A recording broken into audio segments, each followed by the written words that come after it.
Good morning, good afternoon, good day, nice day, and welcome to, I guess, the third session. The story today, I think, is an amazing story. I hope you've taken a little time to look at some of the material that I sent. You didn't hear from me in the last few days, which I'm sure was a great pleasure, and because I was out of town down in D.C. And but this is an amazing story, a first and only in the history of the Supreme Court. But in addition, it's a remarkable story. And I wanted to begin by just talking a little bit about lynching in America, which is in itself an amazing story. And there is a memorial that opened a few years ago in Montgomery, Alabama, on lynching. And I thought I would show you just a brief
Well,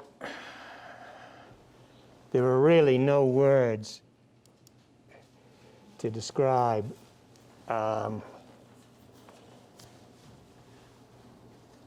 these events over American history. This memorial, you saw the building with these towers coming down. Each one of those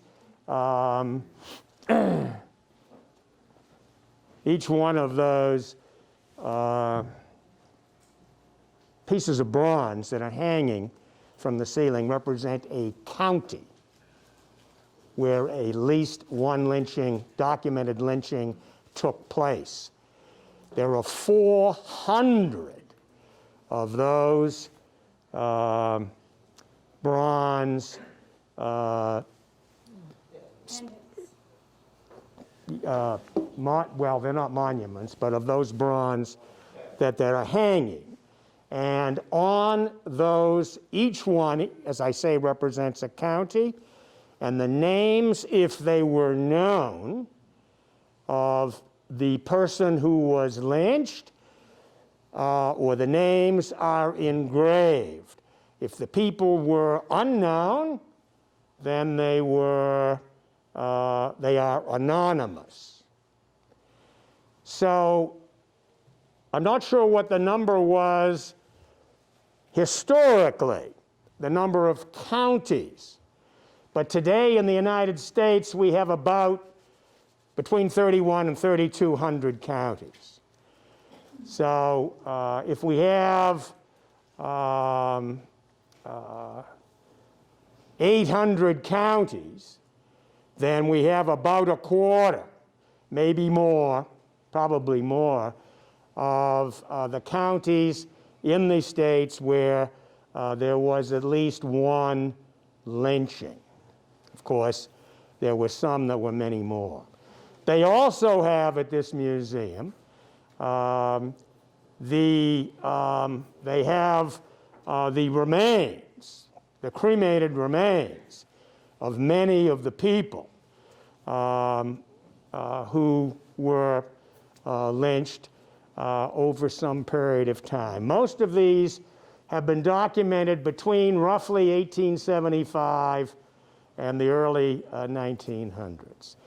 There were some 4,700 black lynchings. There were some whites who were lynched during this period of time, but this memorial is dedicated to blacks and slaves against which these crimes were committed.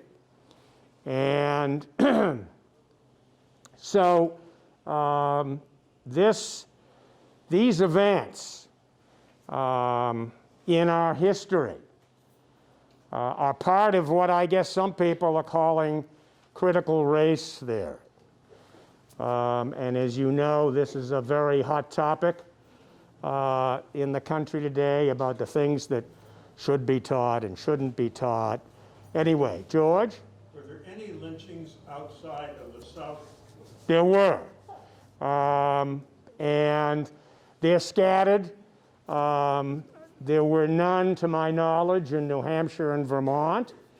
But I think it's also fair to say that we had a very limited population here to abuse. So I think, you know, on the one hand, that's maybe not a nice thing, but it's comfortable to know. But I'm not sure that it says anything one way or another about the folks who were here. Also, most, or let's say the majority of these people were men, but there were women and there were children who were lynched. The story that we're talking about today of Ed.Johnson is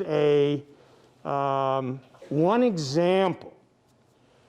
A man who, and we'll talk a little bit in more detail in a minute, who was falsely accused, railroaded through a trial, and then through a series of remarkable circumstances, gets a reprieve from the Supreme Court, and then 24 hours later is lynched. And some of the details of that lynching are very unpleasant.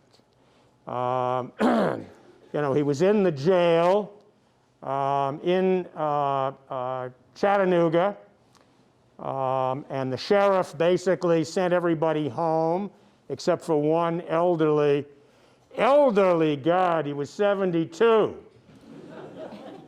I said to myself, whoa, we've come a long way since then. And the crowd had been incensed by the fact that the Supreme Court had intervened in this case.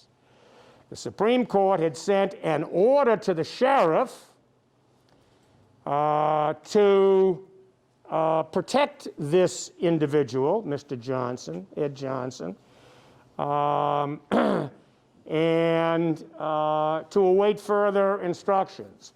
Those instructions, the order was delivered to the sheriff, it was delivered to the judge, and we know that the mob rushed the jail. It took them 3 hours to break the lock that held the cell, that held Ed.Johnson's cell. You can imagine what he must have felt while they were whacking away at the cell.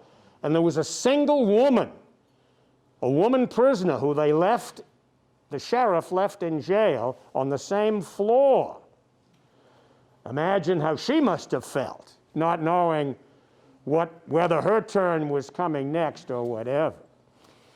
And when they broke through, they grabbed him.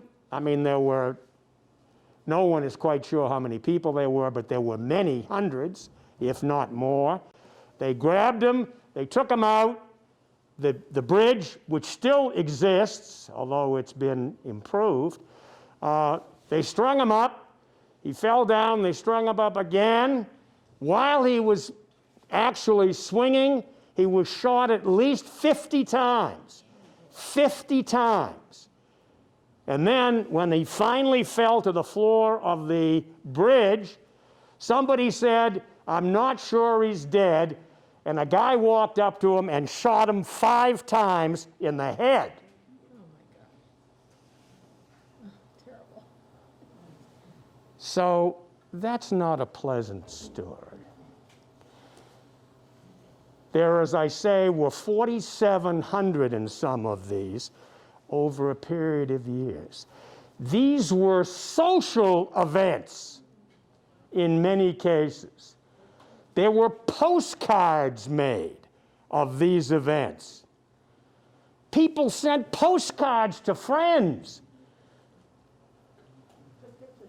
around the country. Think about that for a moment. Selfies. Yes, right, early selfies. So these stories are just, they really are, they're too much to comprehend. We were down in D.C. this past weekend, and we saw a show actually written and directed by my son, which is a Holocaust-related show. And one of the big themes is the enormity of this event. And the story, which is a true story, which was told down there, was of a member of the Polish underground, Jan Karski, who came to England and to the United States and met with Churchill and Roosevelt, and they basically said, "Thank you very much," and walked away. Bringing out the news of the Warsaw Ghetto. Right, exactly. And met with Justice Frankfurter, who was a very close friend of the Polish ambassadors. And Karski tells him this story about walking through the ghetto and going to the camp where they were killing people. And Frankfurter, who of course was born in Vienna, says, "I don't believe you." And the Polish ambassador says, "Mr. Justice, this man is telling you the truth." And Frankfurter says, "I'm not saying he's lying. I'm saying I don't believe him." I can't bring myself to believe that this is happening in humanity. Anyway, that's a small segment, but to me, this is exactly the same kind of thing. 4,700 people, to the best of my knowledge, not a single white person was ever convicted of any one of these crimes.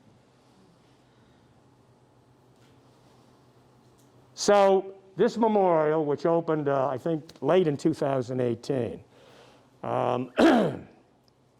is a reminder to all of us about this great horror in American history. So to come back now to this story, I'd like to go back to the original trial.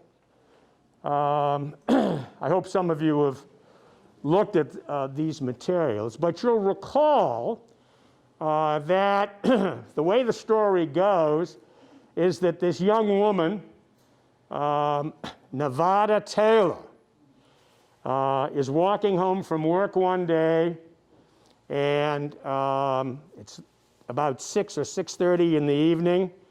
Apparently it's quite dark. The sun is down or virtually down. Somebody grabs her from behind. She alleges, actually with a belt around her neck. The next thing she knows, she's on the ground. She wakes up, and she runs home. She tells her father. Her father calls the sheriff. They post a reward. This is important, actually. The reward is $375. This is in 1906. Today, that's the equivalent of $10,000. Where have we just seen rewards of $10,000 for people coming forward? We've just seen it in Texas. This is a throwback to those witch trials in Salem, where people were spying on their neighbors. Anyway, a man, Will Hickson, I think is his name, comes forward 24 hours later after going around and talking to people about the event and trying to basically find someone that he can finger. And he fingers this guy, Ed.Johnson, who's an illiterate young black man. He can't read, he can't write. He's just a poor guy. He's got a job in a pool hall, basically kind of cleaning up and taking care of the tables. He makes something like somewhere between 50 cents and $1 a day to do this. He's got a father and a small family, but he clearly, when you begin to read the background, is not the kind of a person who would grab a white woman in this town and rape her. Anyway, they are on Hickson's testimony. They arrest Ed.Johnson and they put him in jail. And they appoint, the judge appoints 2 lawyers, white of course, who have never handled a criminal case, and a 3rd lawyer volunteers. A guy, I think his name was Lewis Shepard, who had actually been a judge, who through his career as an attorney had helped many people, both black and white, was a very decent guy and played a key role in the events that followed. The judge who ran this trial winds up, well after the trial, being elected to Congress and serves 20 years. as a congressman in the United States. And when he died in 1939, I think, there was a big funeral for him in Chattanooga. He was buried in the same cemetery where this supposed rape had actually taken place. Who was there? Well, some people who were there. Harry Truman was there. Al Gore Sr. was there. There were many senators and congressmen who went to that funeral. So somebody came out of this with a career. So the trial lasted about 3 days, and it was more of a farce than anything. And the prosecution brings in people who basically, of course, Hickson, who was the guy who said that, you know, he saw this man, and the victim herself is brought in, and the defense is very careful about cross-examining her because they don't, you know, they know that that's going to just rile everybody up. But when you read the transcript and the description of the trial, it's really quite amazing what happened. Because during the testimony on both sides, the courtroom was jammed with people. People cheered and jeered testimony as it was coming out. I mean, that's unheard of in a trial anyway. The judge never made a move to silence anyone or anything like that. Then at one point, toward the end of the trial, the jurors, well, let me put it this way. They bring back Nevada Taylor. The jury says to the court, to the judge, we'd like Nevada Taylor to come back and testify. So this is the jury making this request. Never. So she comes back, because she hasn't been in the courtroom aside from her testimony, and she sits down, and then the jury starts to question her. Could you tell us, are you sure this is the man? She says, no, I'm not sure. But I believe this is the Negro. That's how he's referred to. I'm sure this is the Negro that attacked me. She never saw him, but she's sure because of his voice, because of the hat he was wearing, etc. And then another juror says, please tell us that, you know, please tell us this is the man. And she said, you know, I can't tell you, but I believe that it is. I would never send an innocent man to jail. So, as the trial winds up, she stays up in the area where the witnesses are, and during the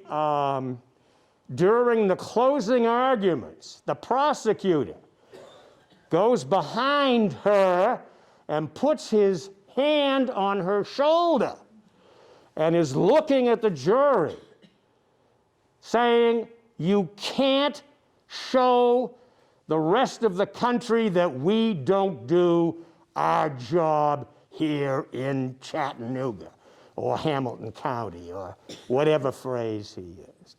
I mean, there were so many inexcusable errors in this case, you couldn't possibly imagine more errors than were concluded. So anyway, he's convicted, the judge tells the defense team that, he's going to sentence him, and the death sentence is the only sentence. The jury goes out and they come back, they go out mid-afternoon, and like at 10 or 11 o'clock, they're still debating. Wow.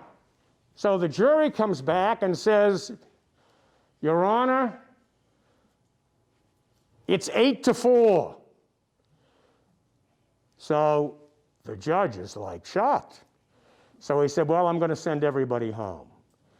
So he sends everybody home for the night, and then the judge, the sheriff, and the prosecutor have a little meeting. And the next morning, everybody comes back at 9 o'clock. The jury goes back into the jury room, and less than 3 minutes later, they're back out with a verdict. I wonder what happened. I wonder who talked to whom. I wonder who put pressure on whom. Anyway, it's 12-zip, and, he's convicted. And that starts off a whole series of events. First of all, the defense team wants to, Louis Shepard, the senior lawyer, wants to appeal the case. Remember, this is a state court case. He wants to appeal the case. So, he goes to talk to two black lawyers, a guy named Noah Pardon and Stiles Hutchins, who was a little older, who were black attorneys who did not know Ed.Johnson and had no involvement in this case until that time. And they decide that because of all the errors in this case, that there really is an opportunity to appeal, and that there's a... So what do? Well, their first move is to go to the Tennessee Supreme Court with an appeal which is turned down without any, basically, don't bother us, we're not interested. So now the question is, what's left? And they decide to try and go from a state court to a federal court.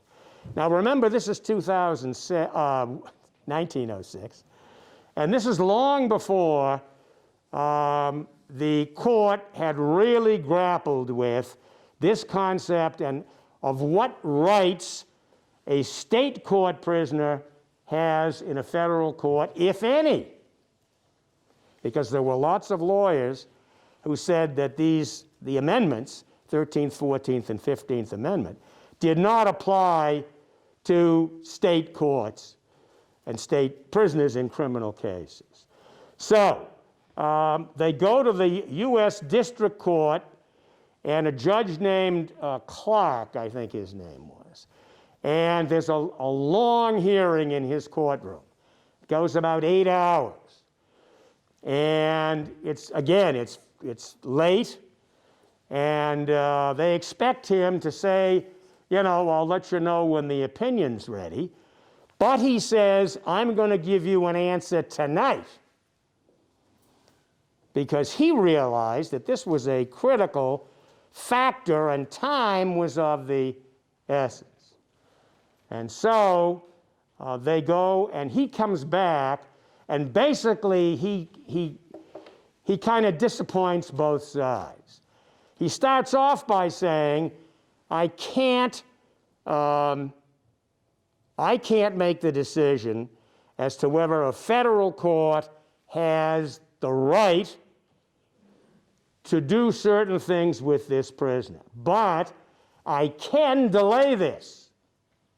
And so I'm going to delay it 30 days, basically to give them time to appeal to the United States Supreme Court. And so, Martha? Had the death penalty already been imposed, or had it just been said that they were going to impose? No, it had been imposed. It had been imposed? Yes. Okay. So, and they said in Tennessee then there was a law that, you know, I think it was about 30 days before bang, you didn't get to spend your life, 3 years in jail. I mean, bang, they were going to do it as soon as possible. That was the point. Not just with Johnson, that was a general rule. So they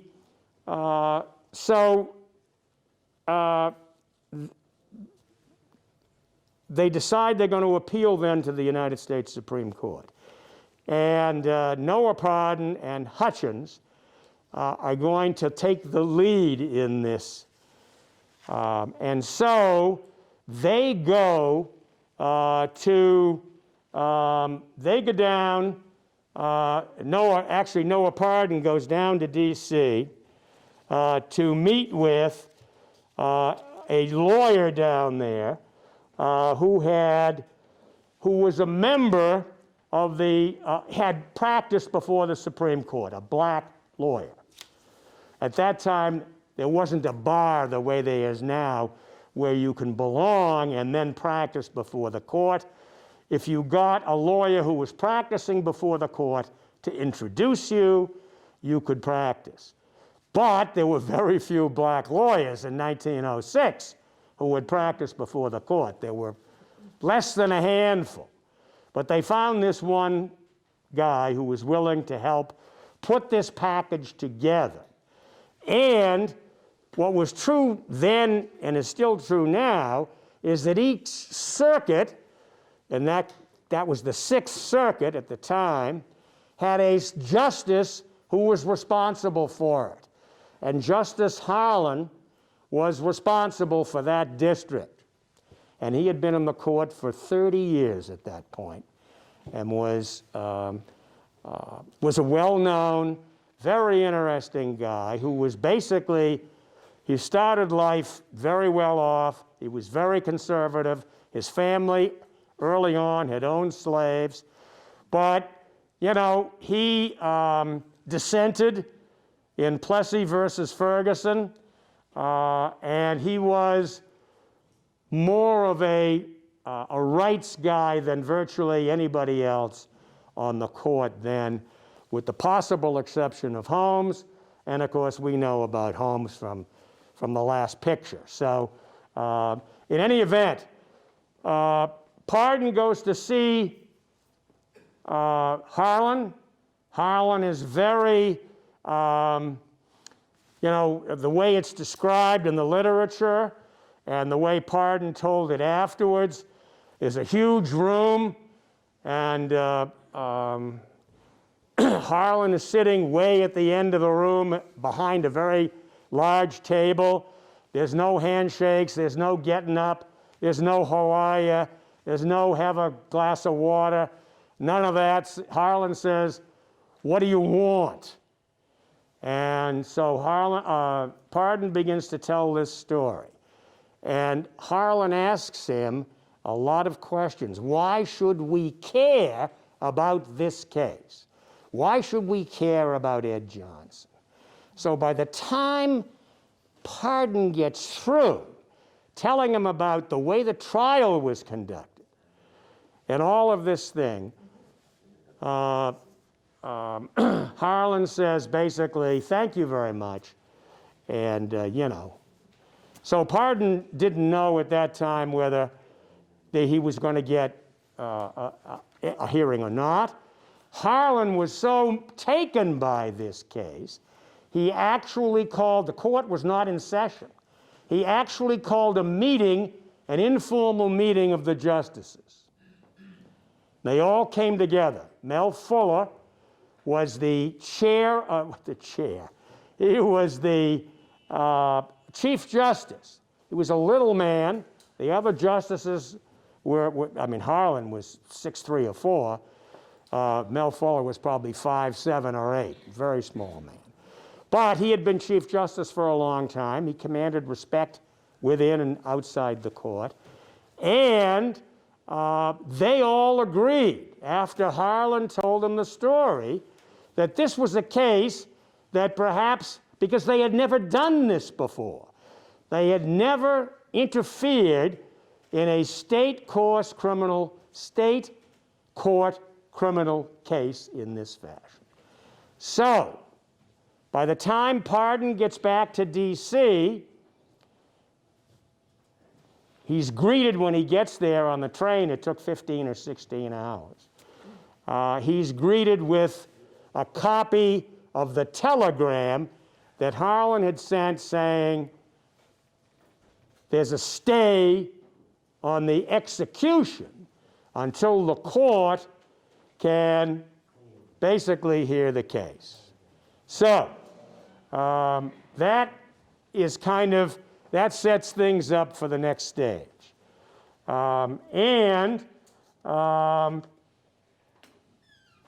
So at that point, the information, of course, gets out. Everybody in the town knows. The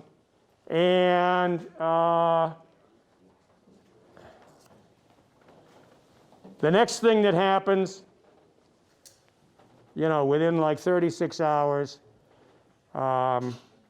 is that Ed.Johnson is lynched.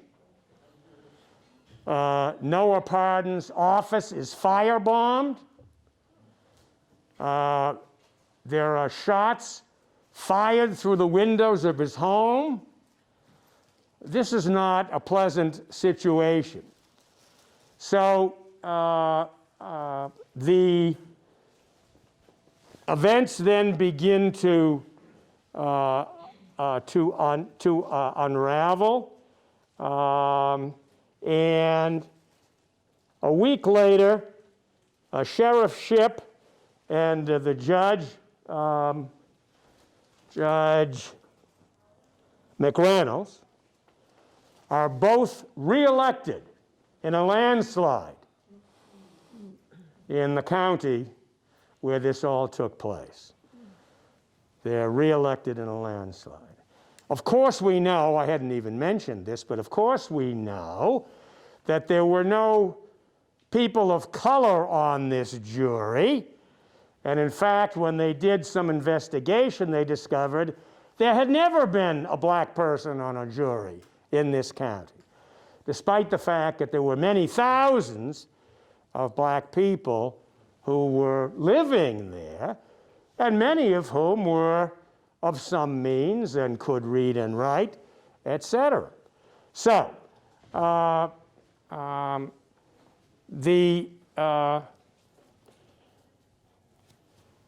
the question before the court then, the news comes back to the Supreme Court that there's been a lynching. Think about that for a moment. And the court, again, they're not in session. So they get together informally. What are we going to do? Harlan is furious that his order has been disobeyed and that this has happened. And they finally decide that they need to have a hearing at the court. And so they issue subpoenas for Shipp and his deputies and a few other key folks to show up in D.C. And they have this hearing, and there are some interesting people who participate in this. And the court hears this, and the sheriff and his cohorts, I think originally there were 15 of them, are charged with contempt, which shocks them. And they go back home, and there's a trial scheduled, a hearing. And now the court has to decide, because this has never happened in its history, and incidentally has never happened since. It's a one-off in the history of the court. Now the court has to decide, well, what do we do? How do we try this case? How do we organize it? You know, I mean, the Supreme Court is an appellate court. There's not even a witness box at the Supreme Court. Even in the old court, there wasn't a witness. They don't hear witnesses. Lawyers get up and talk, and, you know, that's it. There's no place to present evidence. If you wanted to present it, you couldn't. So this became a matter of some discussion at the court. And then when, I think it was it October, I think? Yeah, and Shipp and his fellow entourage become the only people ever to stand before the court to enter pleas of not guilty and to post bond. And there's a big discussion about how to proceed, and a decision is made that the court can't possibly hold this trial by itself. It'll just take too much time, too many witnesses, so they decide to appoint a special master who will hear evidence and then report to the court. Well, one of the first questions is, first, who is the special master? And both sides have nominations. The court finally appoints the assistant clerk of the Supreme Court to be the special master. And where is this going to be done? Should we do it in Chattanooga? Should we do it in D.C.? The court wanted to do it in D.C., but they prevailed upon that the people in Chattanooga would be anyway, they wind up doing it in Chattanooga. And the court then sends 2 members of the Secret Service down to Chattanooga to do an investigation. And that was the beginning of a 1.5-year process. So they go through all of this, and they come back many months later, and in March of 1909, they have closing arguments in D.C. And the Attorney General for the United States at that time is a man, had just been appointed, Bonaparte, I think Charles Bonaparte. Moody, who was the prior Attorney General, had just been appointed to the Supreme Court. So he couldn't participate, so there actually are only 8 justices who are playing in this particular sandbox. Moody speaks for 6 hours, Bonaparte speaks for 6 hours to the court in his closing argument about all of the things that had happened at the trial and the surrounding evidence. And of course, you know, the lynching, etc. And the defense basically says there is no case here. The trial was fine. Everybody did the best they could.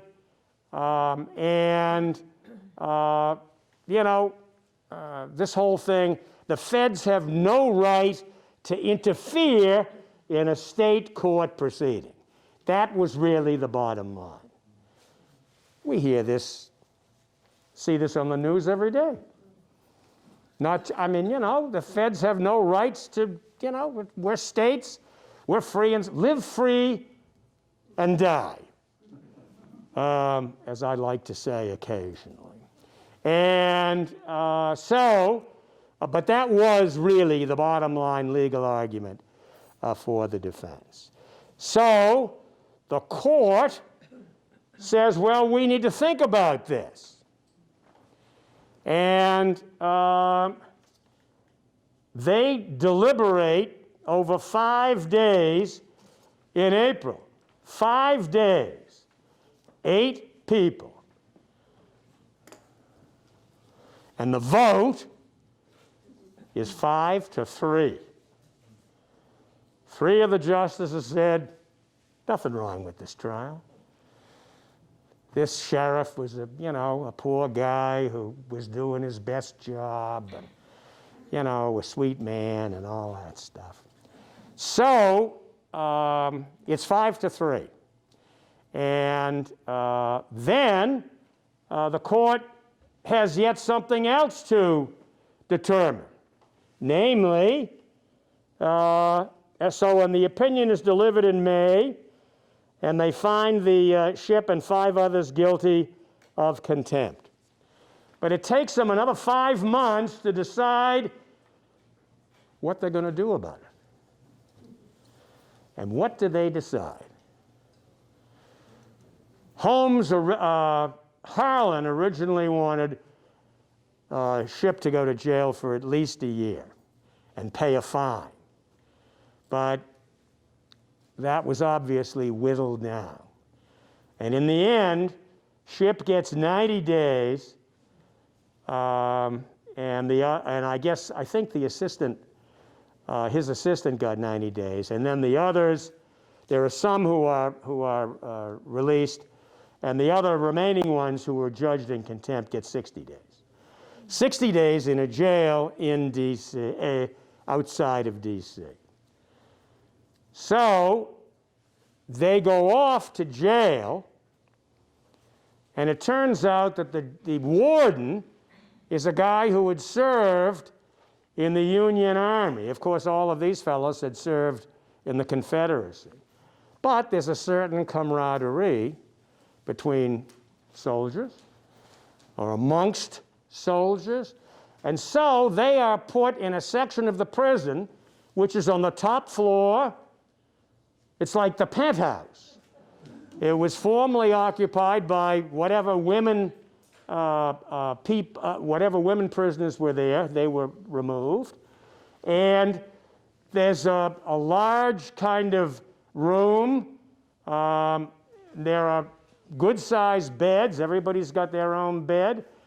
There's a room for dining where these fellows are all served their meals by trustees of the prison, prisoners who are on good behavior.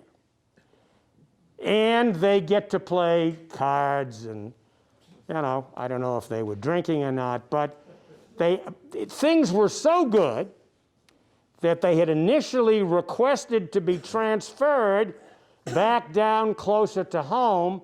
They withdrew their request. I don't want to go. It's pretty good right here. And then they all get out early on good behavior.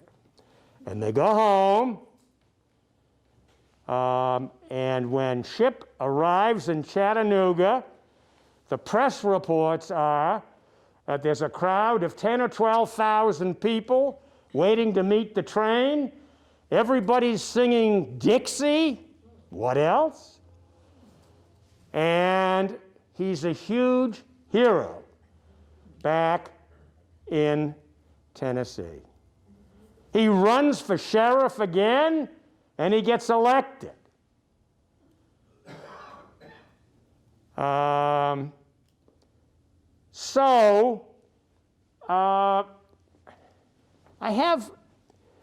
think I sent you a couple of questions. I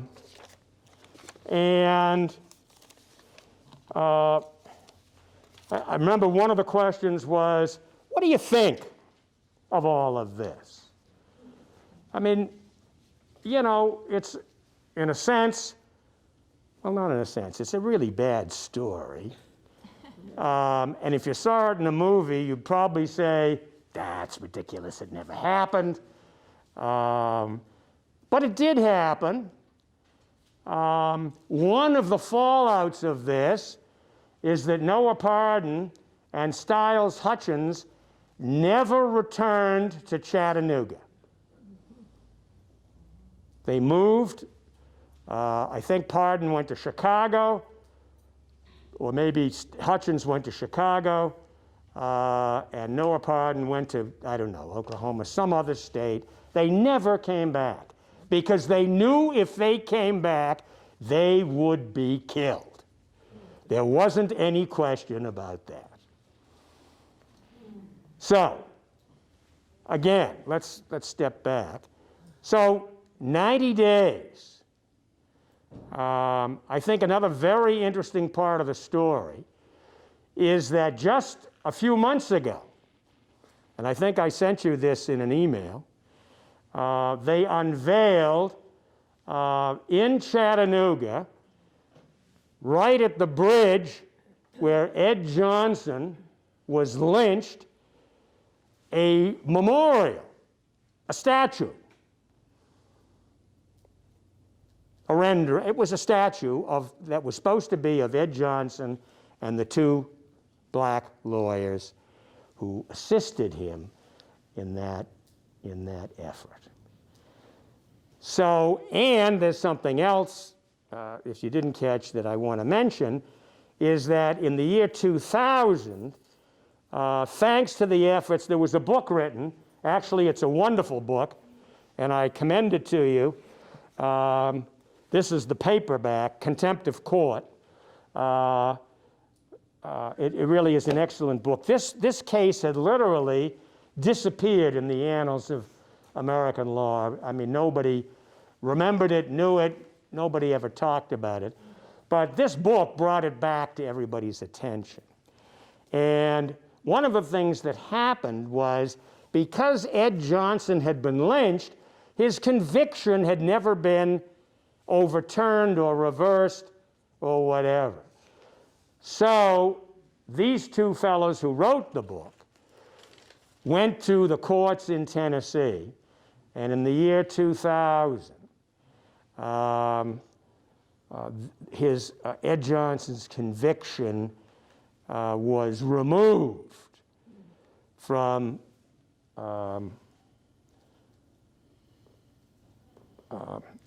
and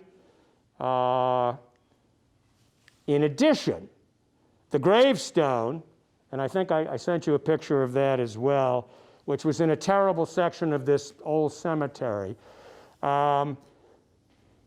There was a huge community effort, as there is in many places, to redo some of these old cemeteries.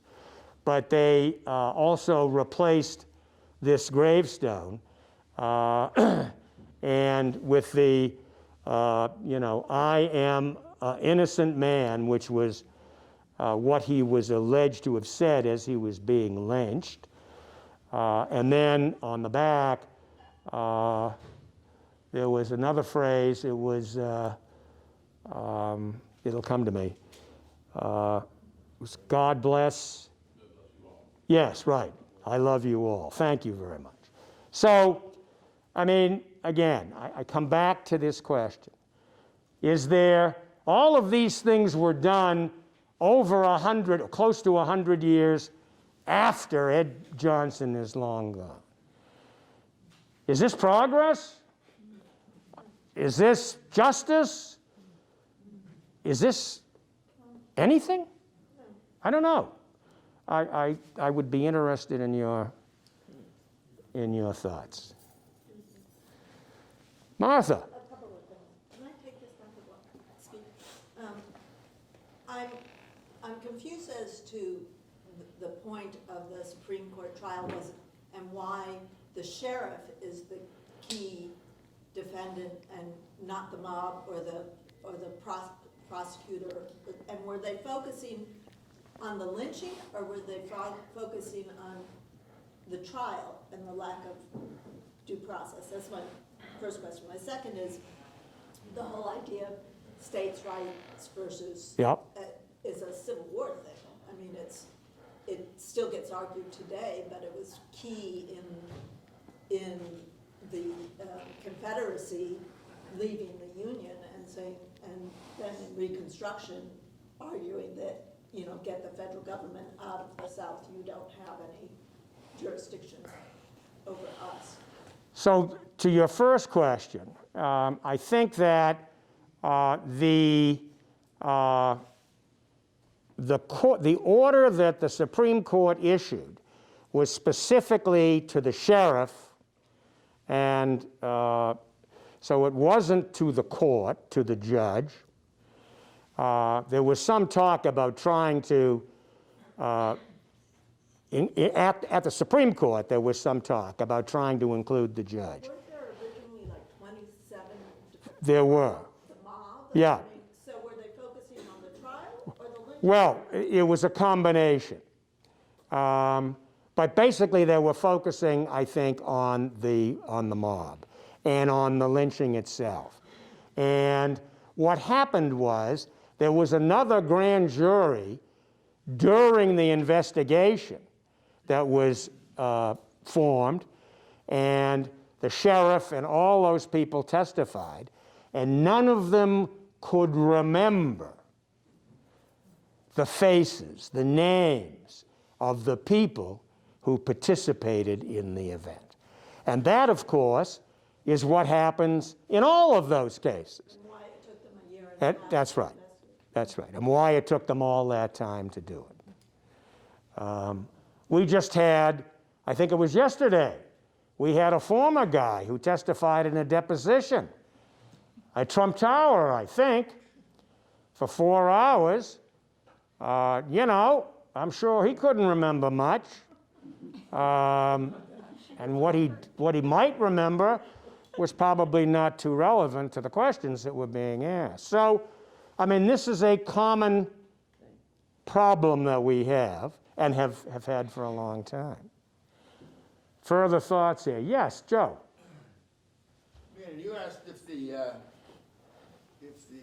book resulted in perhaps justice, and I would say that it did not result in justice.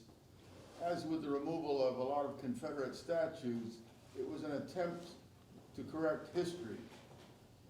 Would that be a fair conclusion? Well, it's certainly a conclusion. I wonder whether, and maybe these are opposite sides of the same coin. Are we correcting history?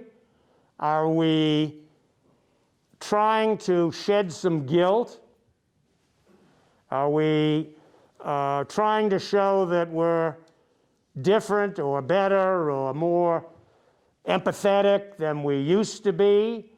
Have we made progress in this way? I mean, I think that's part of the discussion of all of these things that are taking place. I don't know. Yes, Ginya. I couldn't help but be reminded of a book that most high school kids read, To Kill a Mockingbird. Oh, gosh. And if you remember in To Kill a Mockingbird, Tom is in jail, and we learn that he is not the man who molested the girl. So we know this for a fact. And he's in jail, and Atticus Finch, the lawyer, is outside the jail when this mob appears. And Atticus somehow is able to get the mob to go away. But Tom knows what's going to happen, and he runs away from jail. And is Yep. But I couldn't help but think, kids used to talk about that book so much, and the injustice that really prevailed with Tom, falsely accused, but knowing he was getting no justice from the people in town. So I haven't seen the new version of To Kill a Mockingbird on Broadway, but I'm advised that there are some fairly significant changes in how that story plays out, and that Atticus turns out not to quite be the saint that he was in the, in the original production.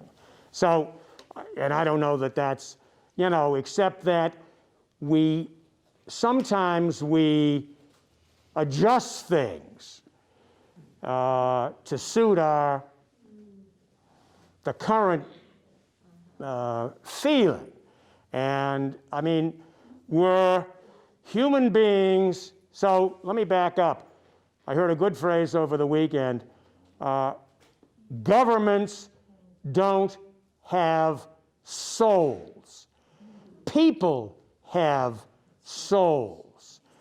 People have an infinite capacity for good, and people have an infinite capacity for evil. But governments don't have souls. And I think that I would say courts don't have souls. So anyway. But corporations are people. Oh, right. Okay, yes, okay, one more, yes, go ahead. With all this adjustment of what can be taught now in public schools, you're probably not going to assign To Kill a Mockingbird anymore. That's the kind of thing that well, again, this is we go back to this discussion of civics and critical race theory and climate change and all of these things. I mean, what about this memorial, down in Montgomery? Is that something people should know about? I mean, is the Holocaust, we have people in this country who don't believe the Holocaust ever existed. It's a fake. It's a made-up thing. So we're never going to be able to, everybody is not going to be on the same page ever. I don't think that's a bad thing. That's a fact. But anyway, let's take a break here until 10 after, and then come back. And I think there are some other interesting things that fall out of this that I'd like to talk about. Yeah.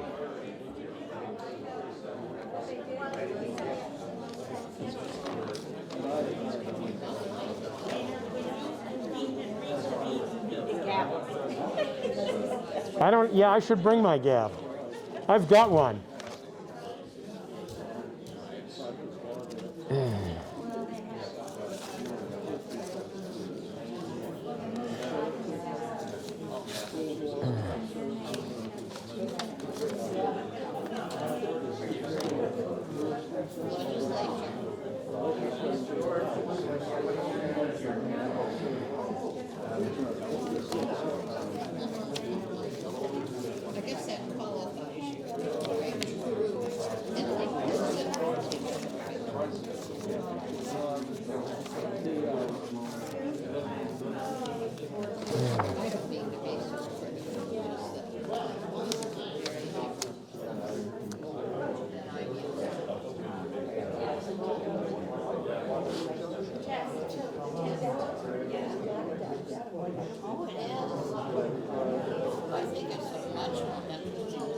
So,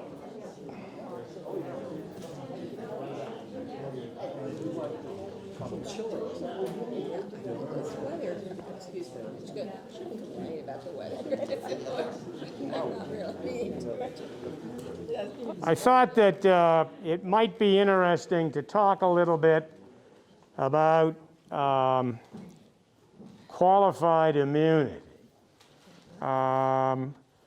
You'll remember back to the George Floyd trial and some of the legislation that the Biden administration put together on quote-unquote police reform, which seems to have disappeared into the dark. I think if we look at the history of Actually, Martha just pointed out to me, but I had seen it. The Supreme Court just Monday, actually, this past Monday, issued 2 unsigned opinions. They're getting very good at that. Unsigned opinions on 2 separate cases involving qualified immunity, in which they basically said you can't sue the cops. That's a bottom line. So, you know, the history of this thing is, yes. You can't sue the cops. Can't sue the police.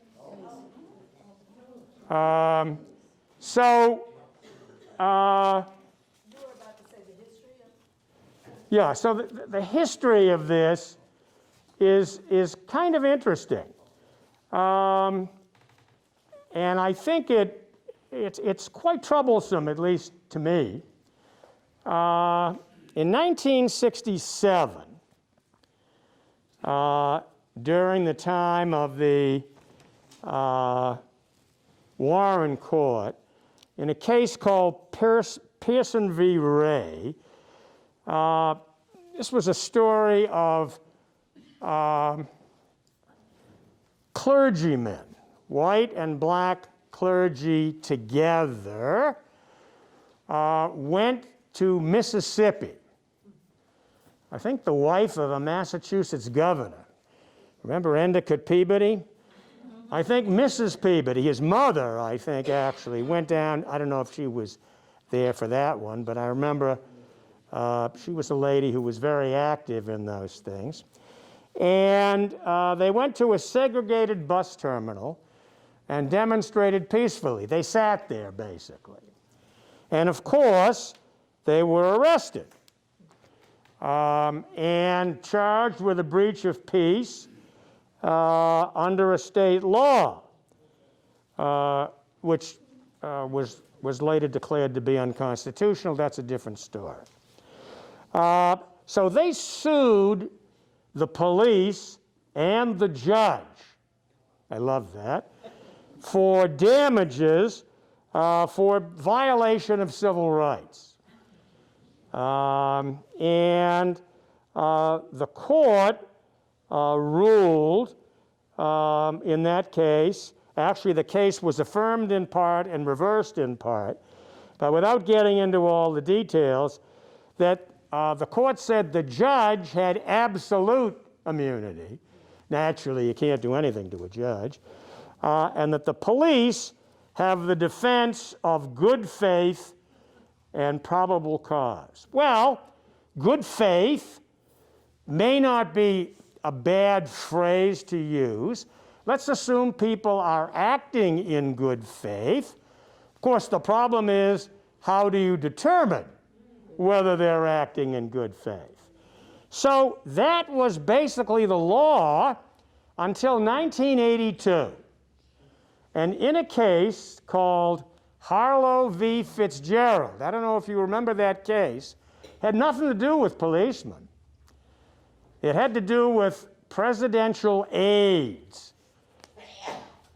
82, Mr. Nixon, and those characters, Alexander Butterfield, and, you know, people like that who were hanging around.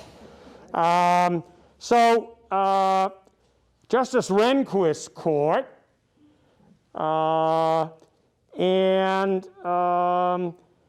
so the case was, Harlow was a guy who was a whistleblower in the Defense Department. And the White House, it was alleged that the White House basically, in retribution, fired him. They would never, of course, do a thing like that. Mr. McCabe just got his pension back. What, 24 hours before, you know, they fired him? So this is a repeat, perhaps, in some ways of, but it's quite interesting here because basically what the court said was, well, not only do we think that presidential aides should have qualified immunity, we think all government employees should have qualified immunity. What? What? Not just policemen. All federal government employees should have qualified immunity. And people who are doing work for the government, prison officials in private, they have qualified immunity. Now, yeah, well, so this is a very interesting question. Where does the Supreme Court get off in a case like this, which has nothing to do with anything except a presidential aide, creating a whole new concept of qualified immunity for all government employees?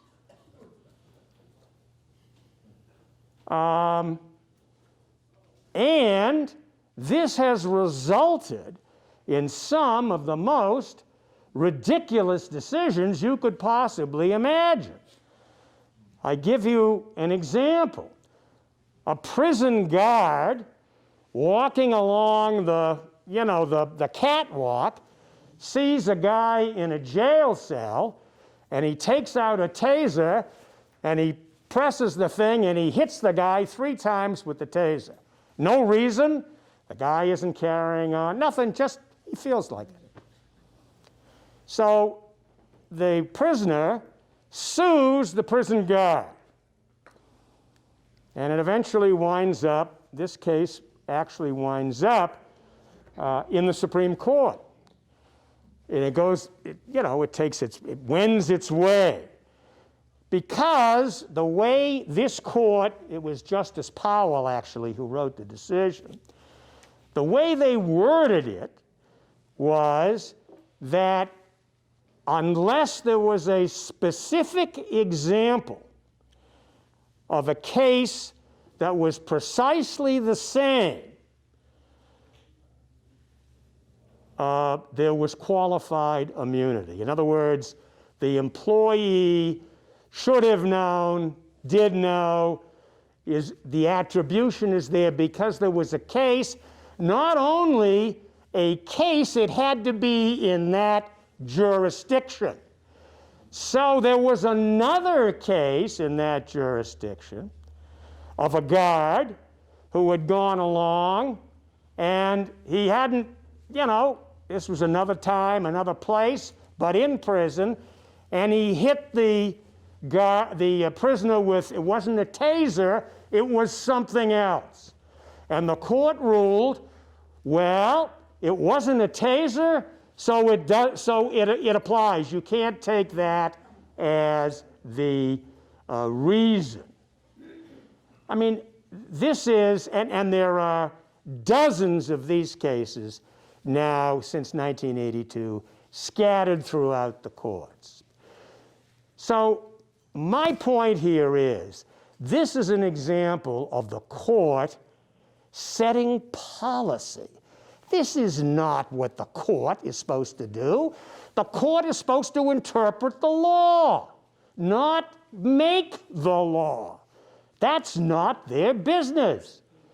We have a legislature to do that. They do a crappy enough job as it is. We don't need the court to stick its hands one way or another on these kinds of policies.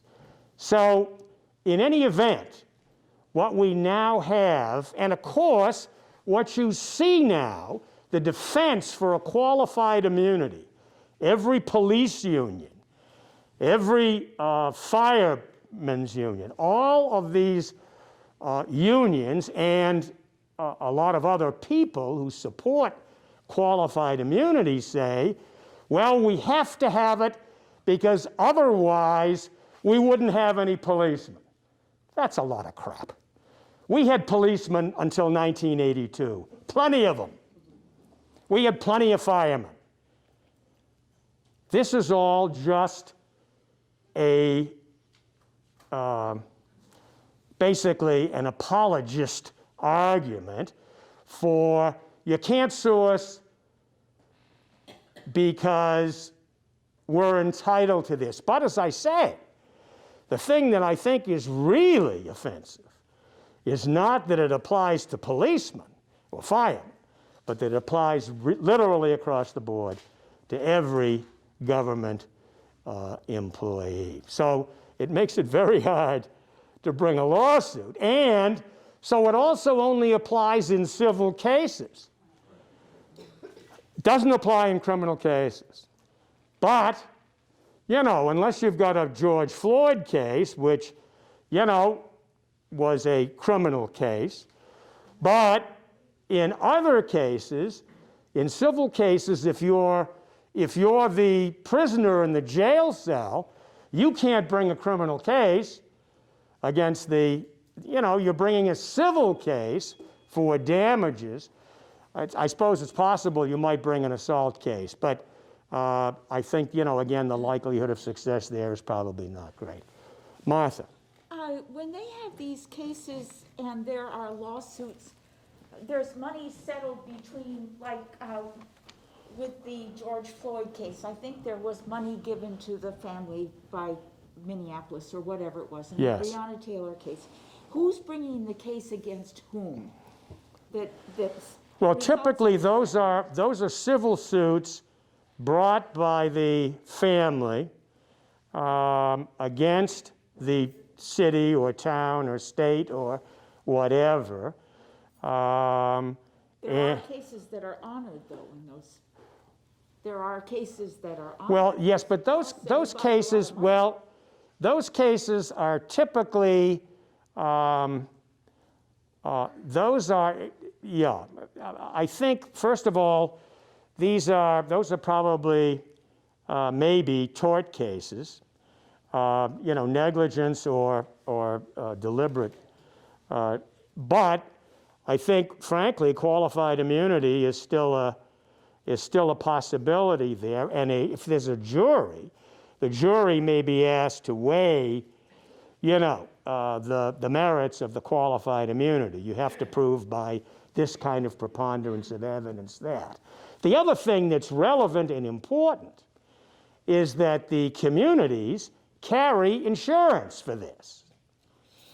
So who winds up paying are the insurance companies. And one of the reasons why public authorities, public cities, states, towns, don't want to push this is that if they do, if we go back to the good faith rule, is that their insurance rates are going to go up. And, you know, so therefore they would say our taxes will go up, you know, which is another old thing that we hear. Yes, Terry.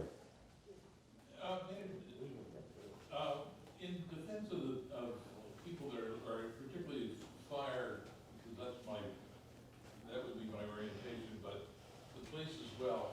We've gotten to such a state in the 60s and 70s and maybe 80s that there was a tremendous amount of drop-of-the-hat litigation, particularly, and I'm thinking in Pennsylvania, where my experience was, but Yep.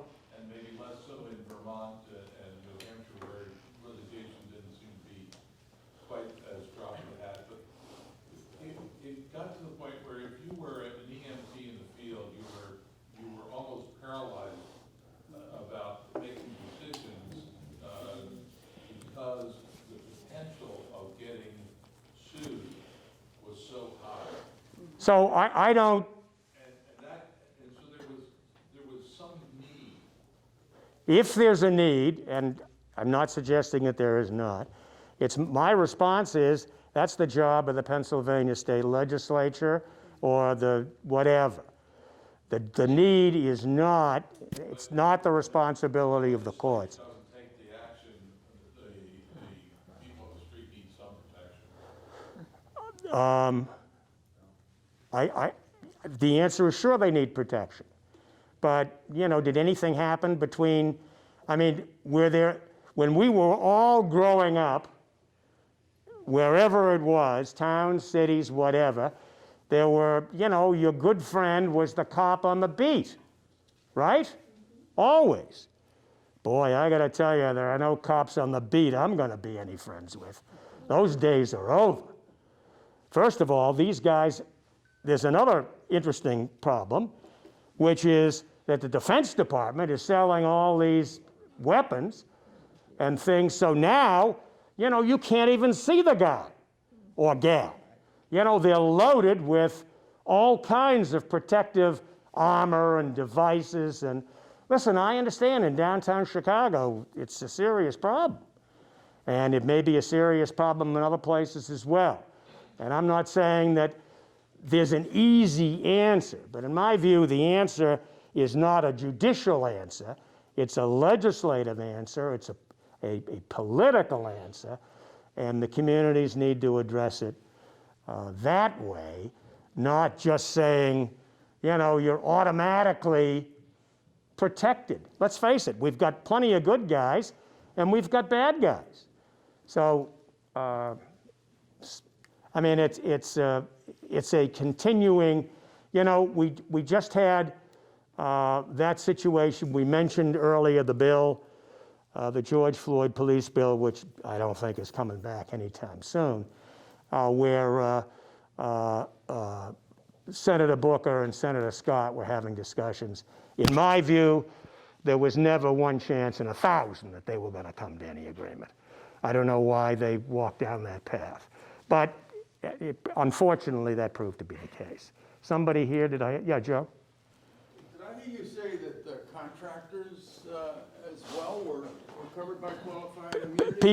People who have contracts to do work for the government. So not just the Defense Department, but any agency of government? That's correct. Because that's a huge, huge expansion. It is. It is. A huge expansion. Yes, Ross. Are you saying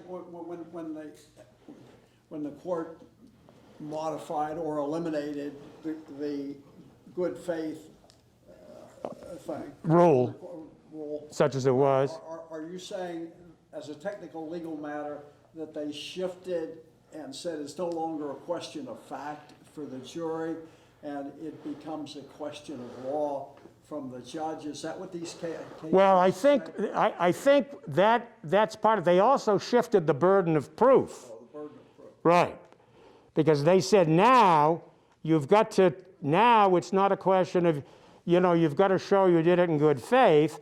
Now the other guy has got to show that, you know, that you were an SOB, and, you know, that, and even then, if, as I say, if there isn't a rule in your jurisdiction, I mean, you know, right across the road, which may be another jurisdiction, has that rule, but if it's in this jurisdiction, then it doesn't apply. It makes very little sense. So I raise this because, I mean, it seems to me that this question, you know, we go back to Sheriff Shipp. I mean, you know, qualified immunity wasn't a concept then.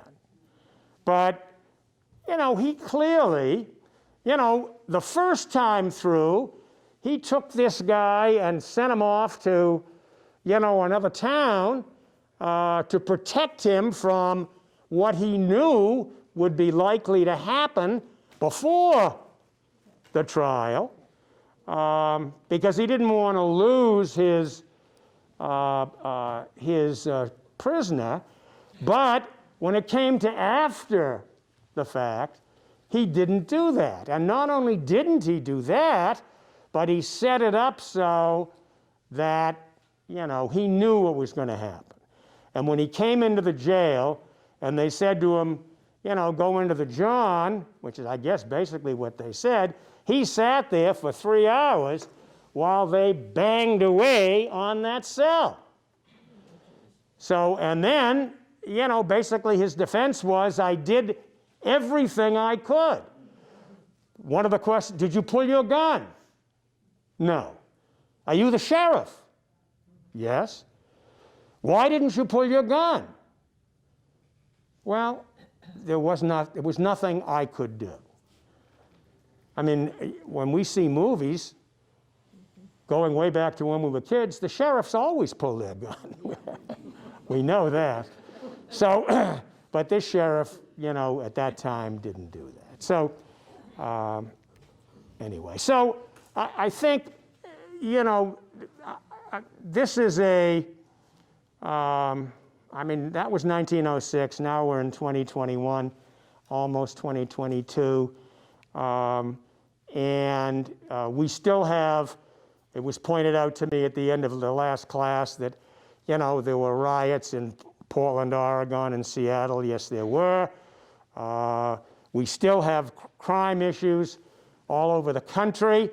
I'm advised by my grandson, who's doing political consulting work, that in all the interviewing they're doing, that safety, crime safety is the #1 issue at this moment in everybody's minds. It's higher than COVID, it's higher than jobs, it's higher than climate change. Safety at the moment is the #1 concern on the part of the general public. So that may very well be, in 2022, a very important issue in the elections. So, the other question that I wanted to ask,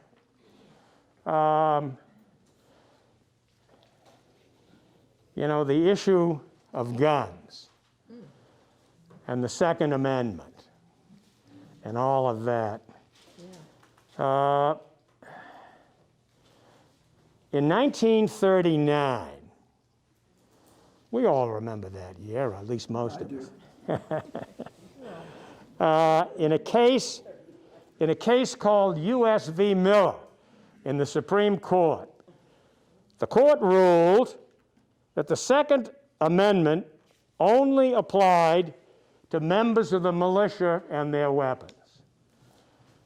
And that was the law until 1982, when our good friend, call me Tony Scalia,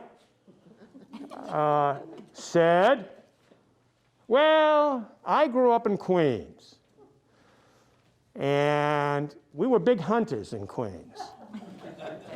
I don't even want to know what you were hunting in Queens. I don't even want to know. So, and he wrote an opinion in Columbia v. Heller, in which he said, no, that's all wrong, and it's been all wrong all these years, because the comma is here and not there, and this applies to guns everywhere. Handguns, mostly. They were talking about handguns then. It's been expanded, of course, as we know. So, and in fact, I don't know whether you remember, but when Justice Scalia passed, he was at a private hunting reserve in Texas. That's how much he loved guns. He used to visit this place on a regular basis. So, I think, you know, that the court is going to hear a case in a couple of weeks, a New York State case on concealed weapons. And this is going to be a big case, big case. And there are certainly 4 votes for allowing concealed weapons in New York, which has not been the case until now. And there's a question about ACB. I don't think there's a question, but at least there seems to be a question. So that's going to be a big case, which is yet going to be another step forward to basically saying, well, outside of machine guns and a few other things, you know, you can carry what you want, when you want, where you want, and good luck to everybody else. So I think we need to watch that case, along, of course, with many others, not on that particular issue, but on matters of concern. And again, in my view, and we all have our own opinions on these things, I think that the Heller case has been a major factor in the huge increase in guns. And I remember just a few months ago seeing a piece that one of the problems, one of the industries that was suffering was the ammunition business. They were literally running out of ammunition to sell to the public. You could buy guns, but there wasn't enough ammunition to go around. So I don't know if they've solved that problem or not, but that remains, I think, kind of an interesting question. Yes, Brian? Just back up for a second. You mentioned ACB. Amy Comey Barrett, ACB. Sorry. I remember that because I know it's not ABC. I don't know, it's one of those. Yes? Just a question, if the decision focuses on New York or federal? No, it's a New York case, state case. Yeah, but the Supreme Court is going to make the decision. Review it, yes. And that would not have federal repercussions.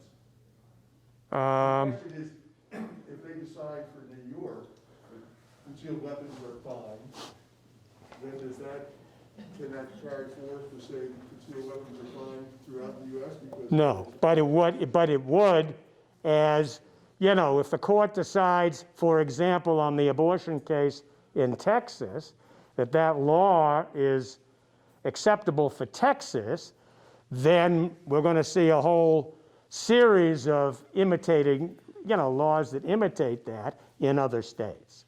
back to the original question in the last hour, was the federal courts control over the local courts.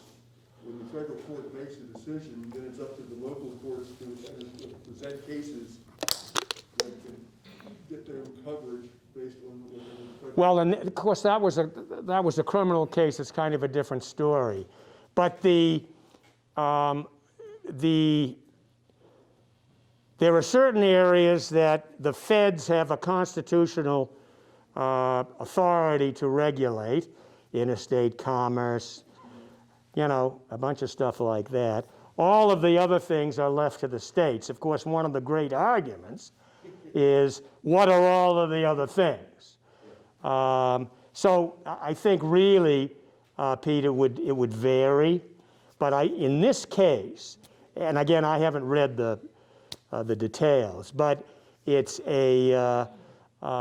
basically a rehash of a prior case that came out in New York, and New York withdrew.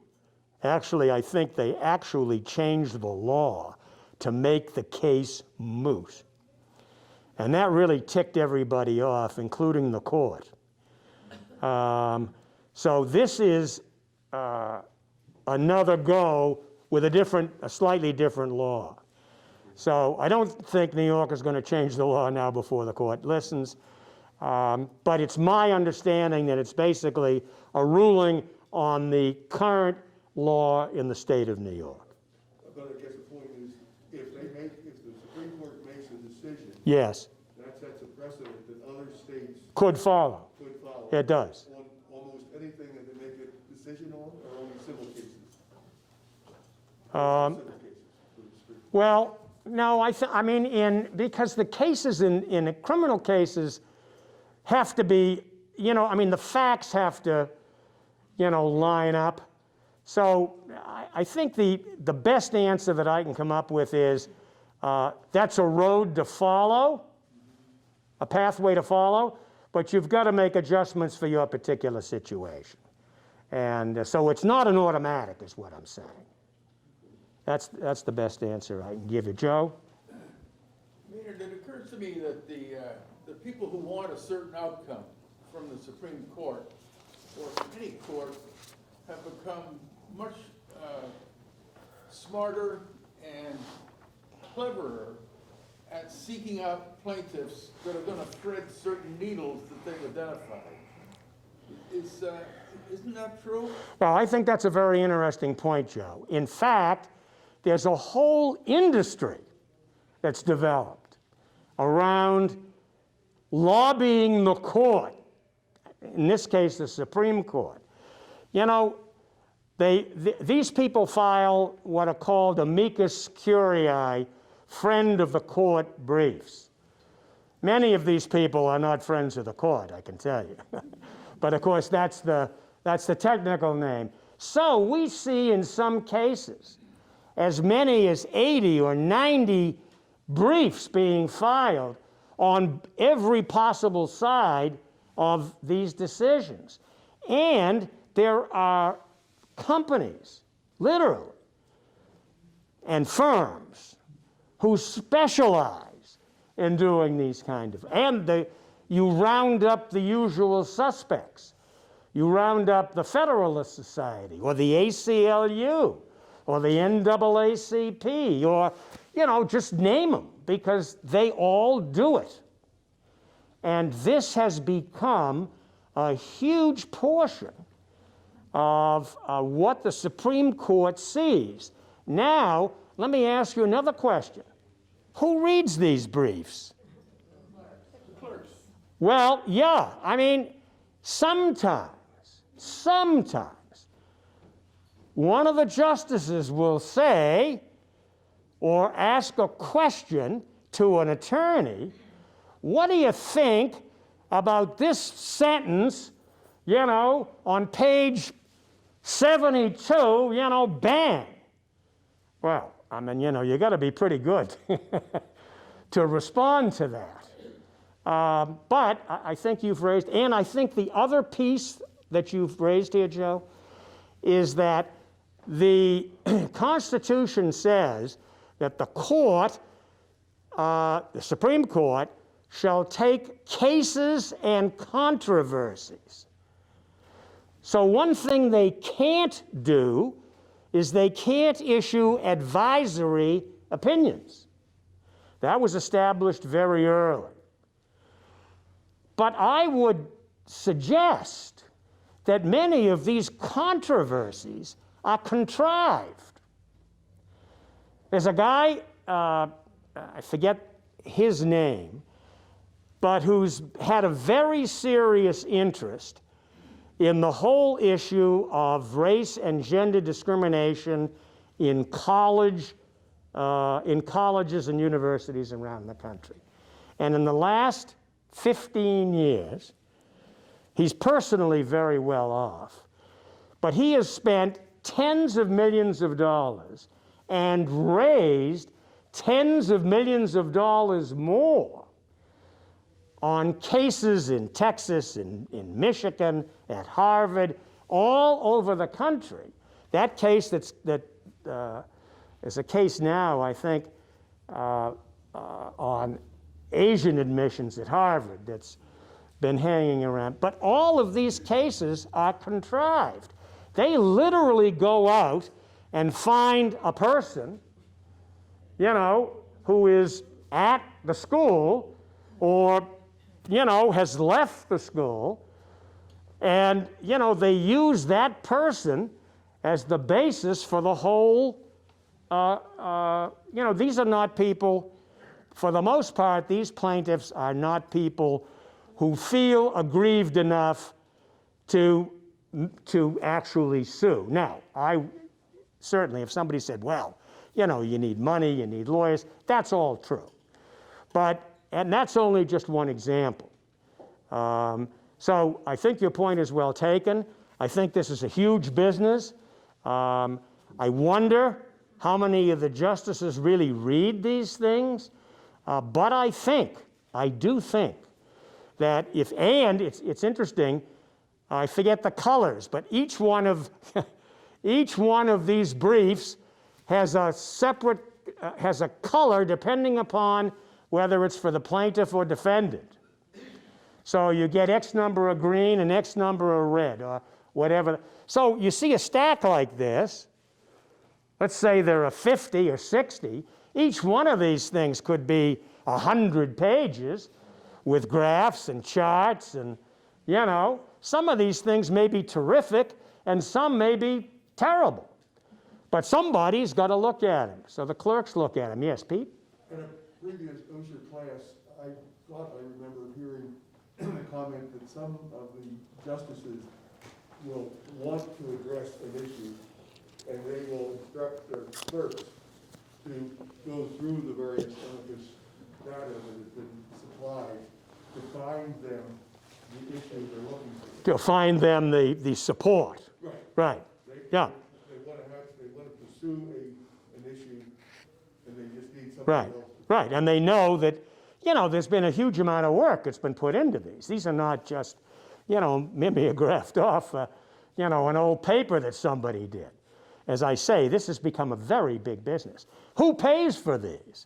Well, the lobbyists and the people who support them pay for it. So, you know, organizations like the ACLU and the NAACP and, you know, the Federalist Society, I mean, you know, they have money-raising arms, and that's part of their overhead now, and a significant part. And it keeps a lot of lawyers who might not be, you know, into the big firms, you know, alive and well. Yes, Jim? Two items on gun control.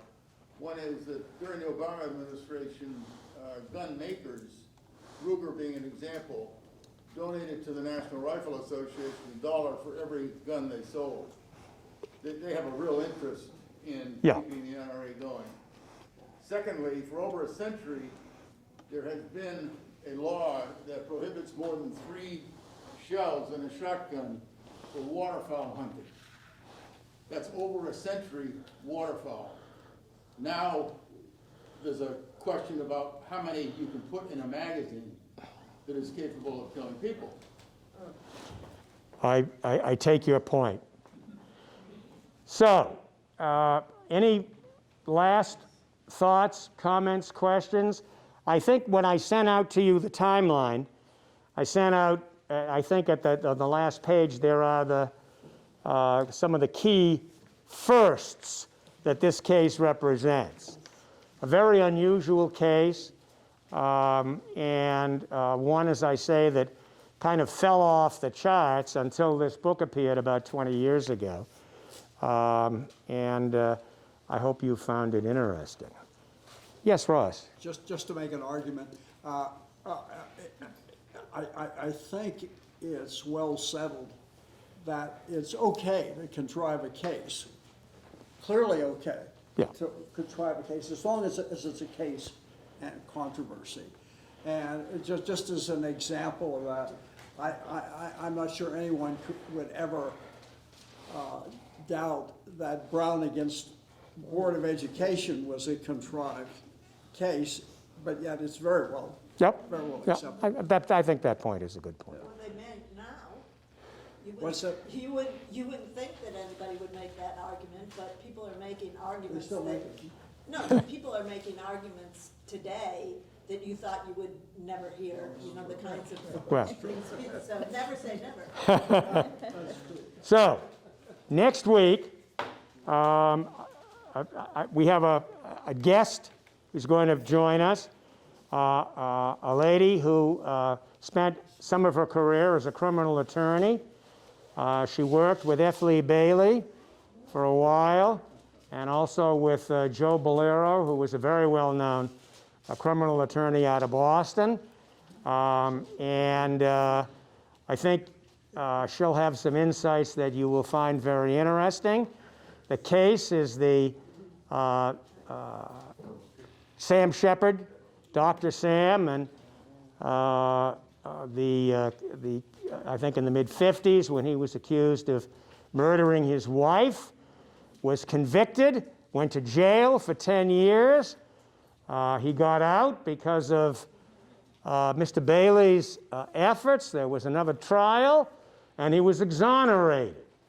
But, there are lots of buts. So we'll talk about that case. It was the basis, ostensibly, for the famous television series, The Fugitive, which some of you may remember. There was also a movie, I think. But it's a very interesting case, and some of the key issues, I think, are relevant today because they deal with freedom of the press, publicity around the trials, which we certainly see now in some cases. The Supreme Court has just reviewed a case on the marathon bomber. You know, should that trial have been moved? I mean, there are lots of questions around these cases, so we'll look forward to seeing you there. Thank you very much.